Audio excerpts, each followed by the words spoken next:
to get us into this interview, what goal, what pain got you into the wellness and acupuncture world? Yeah.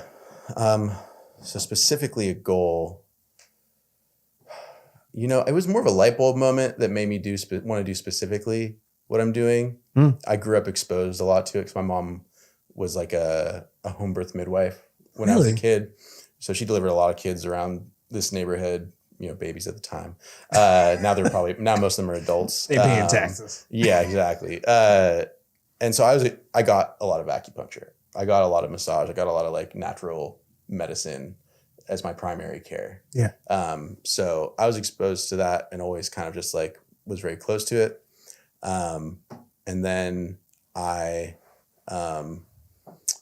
been just kind of a young 20-something-year-old in Portland for a long time, bartending, just getting into trouble, whatever. And then I knew I needed to change. And I took I was lucky enough to have been able to stack up some money and traveled, when I was like 24 for like 4 months in Southeast Asia. And because I needed a reset, I wasn't gonna make the shift that I wanted if I was in the routine that I was in, and I'm not saying that everything changed the day I got back.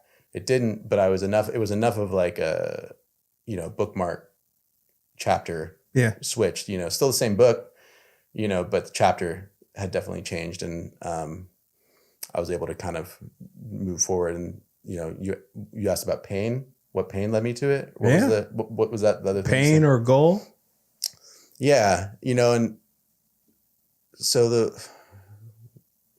it kind of came together later, me remembering this thing, but when I was like maybe 23 or something like that, a friend of mine and I, we got into a car accident that was, semi-serious. He was hurt worse than I was.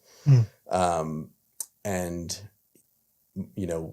when you get in a car accident, you get access to like acupuncture and massage and all this stuff. And my mom, who loved this friend of mine a lot, was like, oh, you got to go get acupuncture, for this. And, so we both got a bunch of acupuncture following the car accident to help us heal. And, when he found out that I was going to become an acupuncturist, he was just like so stoked for me. And he was so excited. And unfortunately, this friend of mine passed away.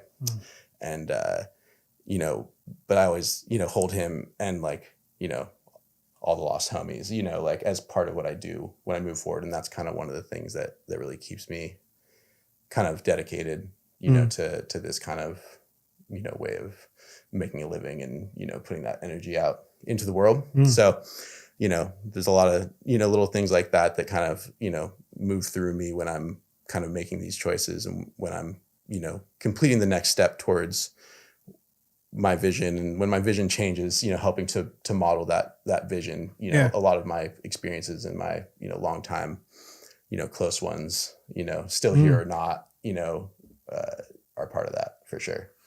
And I'll say this, I really appreciate you sharing that because I would say on like a grand scale, like you watch a basketball game. Oh, why is that player wear 32 or 35? Right. You really don't get to hear stories like this. You only hear it on, quote unquote, big stage where I feel like there's a lot of people like yourself where like they're doing things and they are fulfilling their careers, not just for monetary standpoint, but there's like something behind it. And I really appreciate you sharing that because, I'm gonna be honest with you, I felt that like, this is not just a job. This is like a way of life for you. Oh yeah. So like, I really appreciate that. Yeah. Because in this day and age, it's hard for people to like find that way of life again, because don't get me wrong. Hey, I know we all have to find a way to survive, but when you can do it and it comes from a genuine, heartfelt place, it means something. Definitely. Yeah. You got to believe in what you do. Yeah.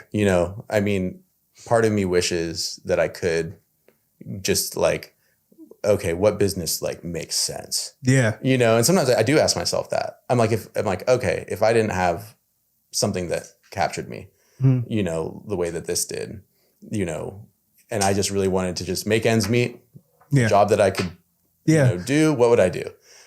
Or like a business that I could run. I don't see myself ever having a job exactly. It's like what I do is my way of life. you know, and that's how it is for me, you know, like every day that I am treating a patient or helping to manage the clinic that I own. Yeah.